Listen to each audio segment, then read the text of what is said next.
TikTok Tax has a lot of good advice. Avoid taxes? Not worth it. And a whole lot of bad advice. I didn't pay my taxes for 4 years. How? So, I know sometimes it's difficult to determine which is which. Watch this video where I react and help you decide what are the strategies you should implement versus what you should avoid at all costs. And be sure to watch all the way to the end where I will share a link to get access to a free tax assessment with my team so you can find out how much you could save and also determine which of these strategies that I talk about in this video are right for you. Listed all these people in the US were in California, but I was like, but California has the highest taxes. How is this possible? They understand something about wealth creation that I don't understand. What is that? And that was when I dove deep and understood this level of wealth creation, or what I like to call now wealth alchemy. Let's say that you live in a high tax state and you get taxed 50% for tax reasons. So you're gonna take home $1.5 million after taxes. Now you're really butthurt about this because you're like, what the heck, government? You're taking half of what I made. But if you added $12 million to the business and you spent this money to do that, what did you really increase? Well, you increased your personal net worth by $120 million. If you had $120 million plus the $3 million that you made in cash flow, and you only had to pay $1.5 million on 123, now you're paying, I don't know, 1.5% in taxes. As long as you keep building it and you don't want to cash it out, all of that growth is tax-free and compounds. When I realized this, it fundamentally shifted how I played the game. All right. I love Alex. I would say to this point, it depends on what type of business you're in. I've got business owners that have built great businesses that have a warehouse with employees and team members that live in a local town, and to move all of them out of state into a new location would be significantly cost prohibitive and would take a major hit to the size and then ultimately value of their business. So in that case, I think he's absolutely correct in this point. In today's world, there's so many remote work opportunities. We have clients and team members all over the country. I could live in Florida or California or halfway around the world and still operate my business the same way. And so the haircut that I take on the taxes by living in California versus maybe a more tax advantageous state, I'm not losing any more enterprise value by running it from a different state, and I'm keeping that to my bottom line instead of giving more to the whatever state I'm living in. Now, the other thing that matters here is you've got to think about lifestyle. So a lot of these people that have $100 million businesses, they want to live in California because the weather's nice and it's near the beach. God bless them. Do that, they can afford to. If you don't want to move somewhere because it's not a great place that you don't want to live, then don't do it just for tax purposes. So that's my thoughts on this wealth alchemy video.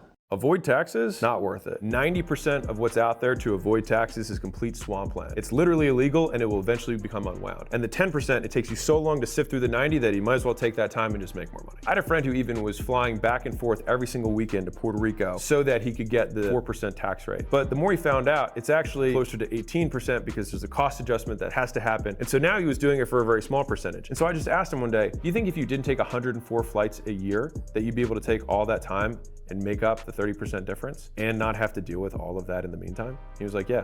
And so he ended up moving back and making more money. So I love this point. We've got a golden rule of tax planning that I've mentioned before, but it's whatever you do to save taxes has got to be the benefits greater than the cost of implementing it. And that includes, to Alex's point here, the time involved implementing it. I've seen countless clients come in where they had some other attorney or other accountant set up this massive weaving complicated structure with 15 different entities, and it costs them 50 grand a year in tax prep fees, and it saves them $5,000. So yes, I'm a big believer in doing everything you can to save taxes. There are things you can do to minimize your tax bill, like getting in the right entity that will save you $15,000, $20,000 off the top and cost you no extra time. So do all those things.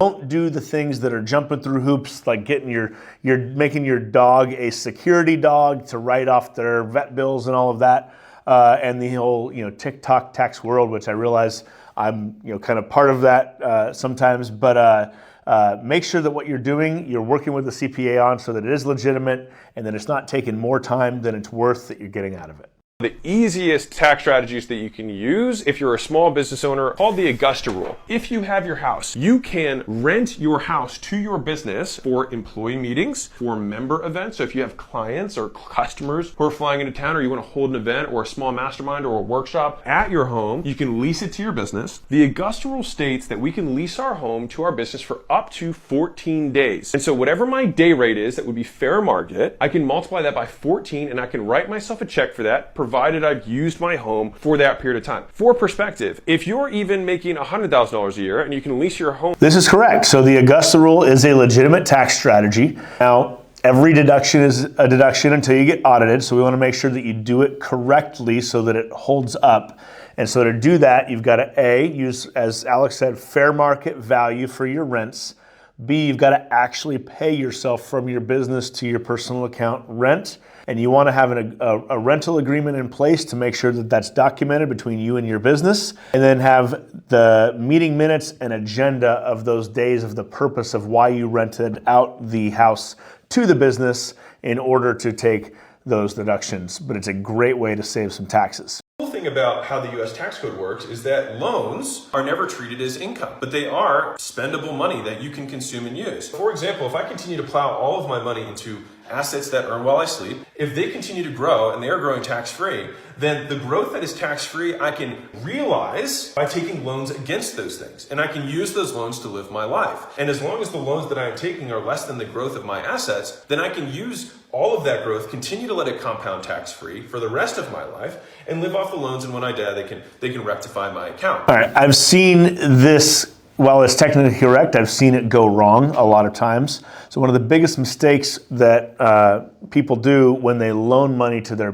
themselves from their business is they don't treat it like a real loan, meaning they charge interest. You make regular payments. The business vets the person they're loaning to, aka yourself, like they would a real lender loaning them a mortgage. It's not secured against assets. There's no loan agreement in place. So if you're going to take money out of your business in form of a loan, then make sure you do all of those things.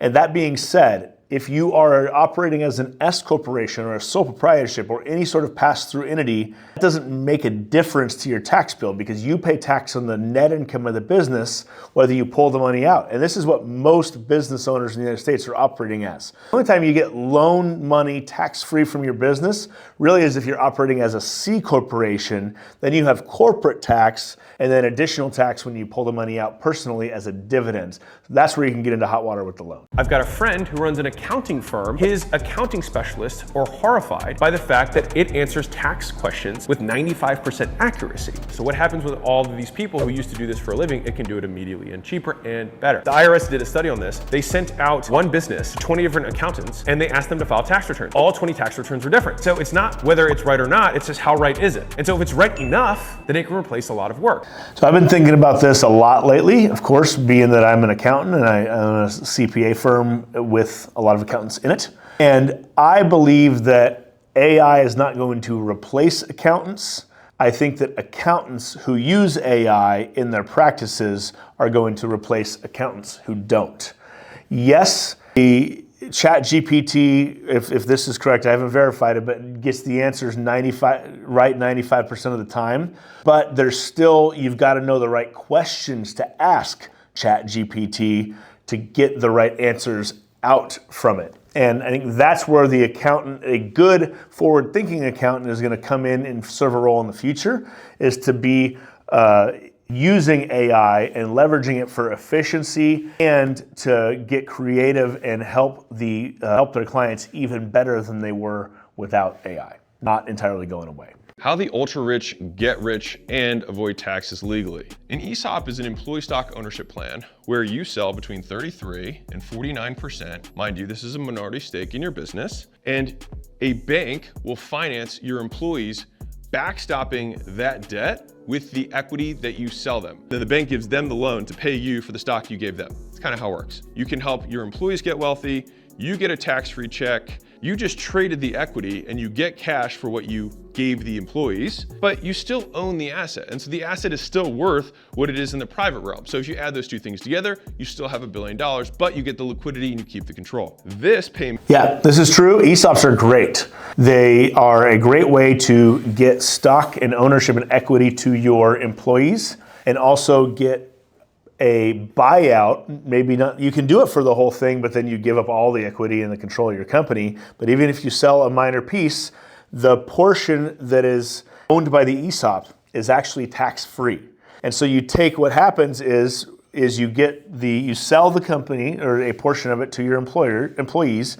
The bank gives you the loan, and then you use the tax savings, because that portion is tax-free, to pay off the loan. So the money that you would have paid in taxes, you just pay down the principal and the interest on the loan. Now with ESOPs, you've got to be at a business size doing about at least $10 million in revenue before the bank's really going to take you seriously and give you the loan for that equity, because they want it to be a fully legitimate business. Just like private equity firms don't really look at you until you're at about $10 million in revenue. So that's kind of the threshold when you want to start thinking about this, but it's a great option to consider to get some wealth to your employees and tax-free money to yourself. All right, Dave Ramsey. Let's see what Dave's got to say here.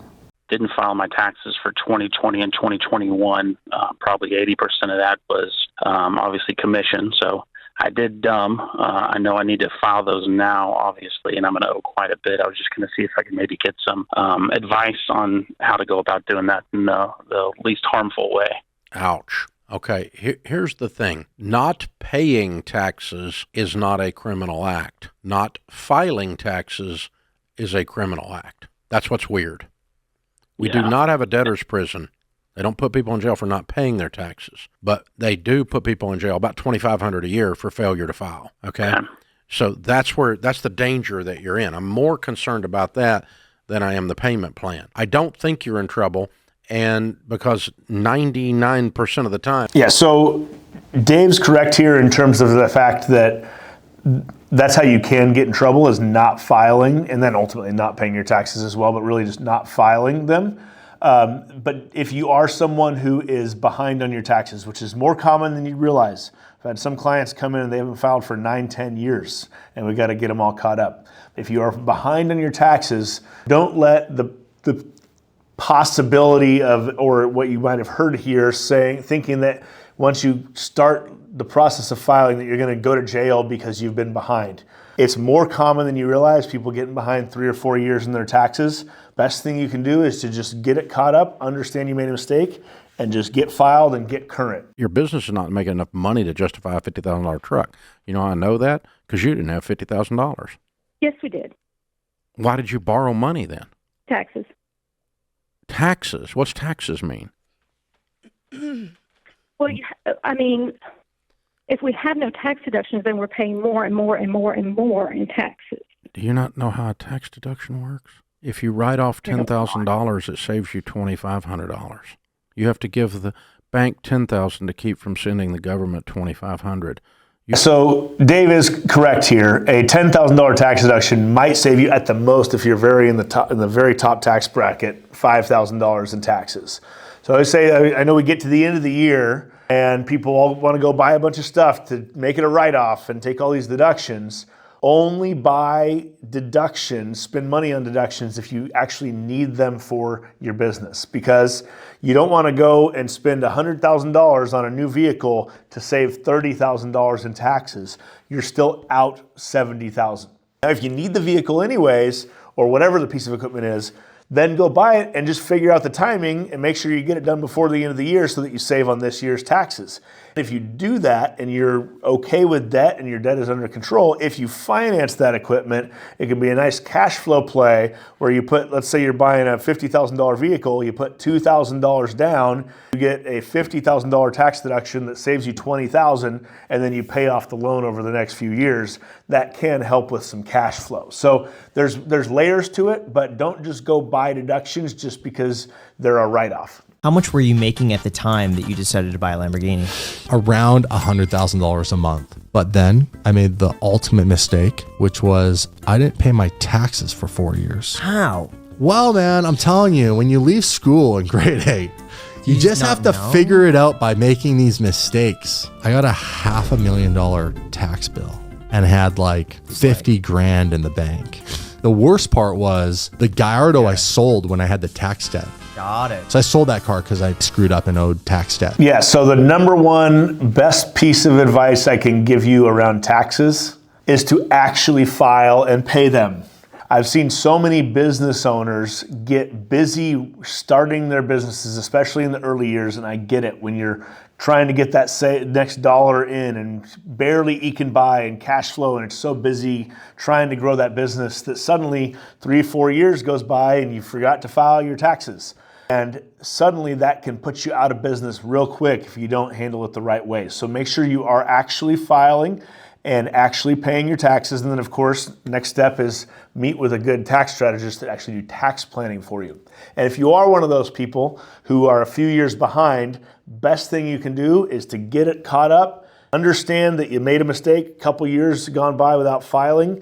Get it caught up. The IRS has payment plan options so they can make it so it doesn't totally put you under. But the worst thing you can do is have that hanging over your head and be that far behind on taxes. Just don't do it. It's not worth it. The biggest mistake you can make in your life is to worry about taxes. The fact that you have to worry about taxes is a wonderful thing. It means you're making money. But to say, oh, I don't want to sell stock that's now 11% of my portfolio because I don't want to take the tax hit, you will pay a brutal price for that. You will have a massive correction. You won't have taken any gains. I never let one asset class ever become more than 20% of my net worth. No sector more than 20%, no stock more than 5%. So if that asset class really has a hard time, it can't take you out of business. The discipline is every 90 days, trim back anything over 5% and put it into something else. You give up some of the upside, but when the correction hits, like Tesla goes down 38%, you don't take the full hit because you've taken profit out on the trimming. So it's interesting that Mr. Wonderful here is saying that it's a wonderful thing to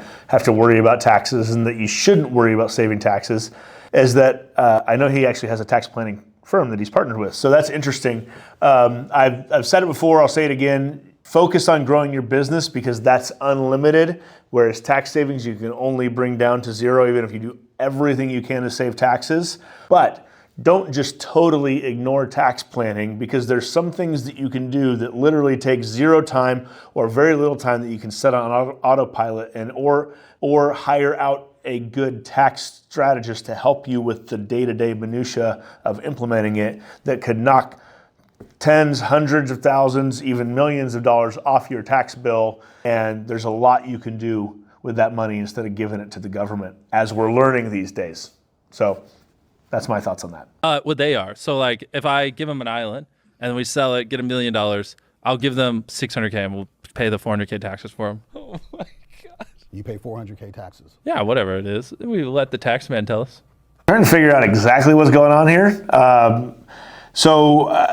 There's kind of two scenarios. Either he sells the island for $1 million and then if he owns an island, from my understanding here, he's given away an island to somebody.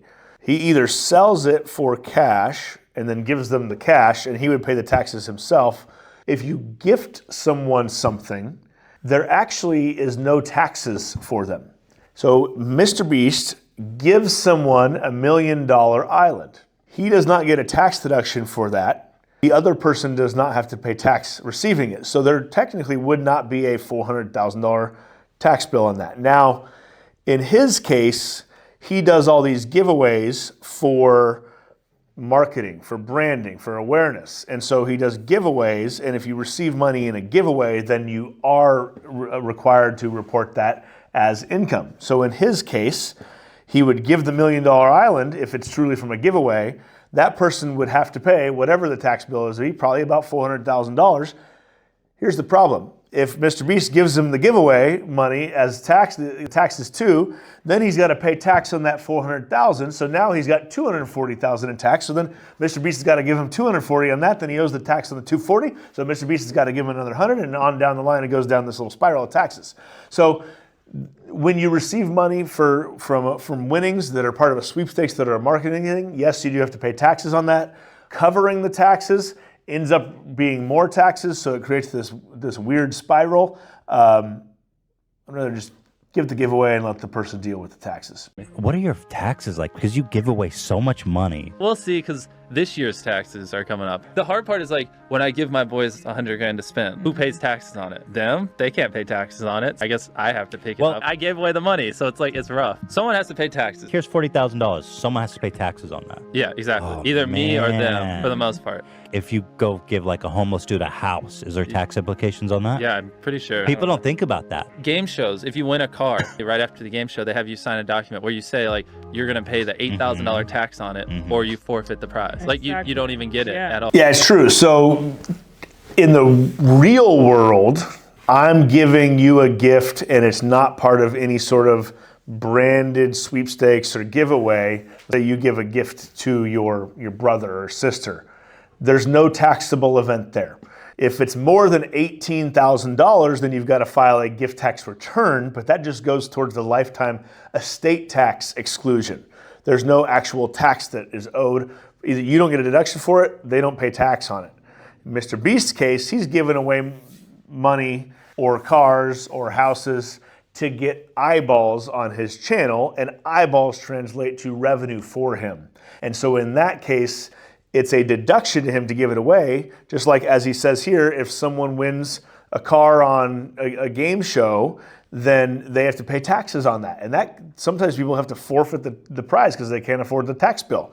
When I was a kid, I won a trip to the Kids' Choice Awards, Nickelodeon. And after we went on that cool trip, my parents got a nice little $10.99 for the value of the trip on that. And so you got to pay taxes on that. So that's who pays taxes when it's a sweepstakes or a giveaway versus you're just gifting someone money to your parent or from your parent. There's no tax involved in that. Good answer for everyone. The first place you deploy capital when you're growing is to hire someone to do the shit that you know has to get done that you like the least, right? Because the key, this is a very important insight. Gary is absolutely right here. And one of the biggest mistakes I see young entrepreneurs, and when I say young, I don't mean age, I mean in the life cycle of being a business owner, they make is they wait too long to hire their first employee or to hire out things that are costing them time and energy. You don't want to spend money or time on something that's a $12 an hour activity when you have other areas in your business that are earning you $500 an hour or $1,000 an hour. One of those areas is bookkeeping that I see a lot of business owners cling to for too long. And the reason why is because they want to have control over it and putting in their numbers. And I always say it's really important to be intimate with your numbers, to know your numbers and make decisions from them. But just because you should be intimate with your numbers doesn't mean you should be the one inputting your numbers. And so whether it's trying to read the tax code yourself, doing your own books, doing your own, building out your own website or ad shop in Meta Ads, figure out the areas where you make the most money per hour and the areas that you make the least money per hour and hire out all that stuff. And especially if you don't like doing it, hire it out ASAP. Hey, I hope you enjoyed those reactions and the strategy there. And if you got value out of it, please like, comment, and subscribe to my channel. And any comments below, tax questions or anything else, I'll reply to every single comment and get you answers to the questions that I know are burning in your mind about your tax strategy.